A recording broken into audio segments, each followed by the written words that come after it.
цікаво, можна буде зайти почитати. Так, пишу верши, пишу прозу, пишу песни, переклады, оповедания. Взялася за роман, фэнтези. Вось, бяруся за ўсё, вельмі цікава, магу нешта і рукамі спрабаваць рабіць, так само дапамагае, сваіх персонажаў можна і лялькай зрабіць, так што розныя справы мяне цікавяць.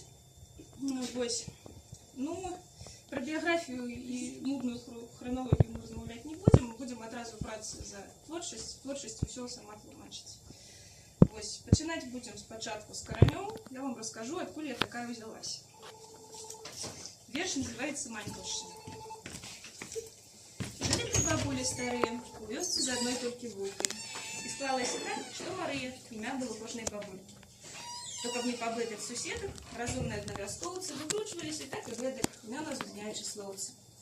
Бабулю всярэдзіне вёскі там кликали просто Мария. Росли каля плоты бярозкі, бабуля сериалы любила. Бабуля, что ли, скрыжавання, пяшчотно все Манечкой звали. Была яна надта ласкавай, імя ее дала абрали. А тую, что в самом початку, по-свойску все кликали Манькой.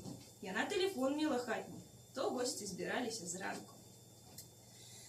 Аднойчы мне ехать до дому пришлось из далекого краю. Глядела в окно я шалёна на небо с птушиной зграей, вачами глытала облаки, затягивала узрынки озер, смеялась рэкам здалеку и дыхала полем ды горам.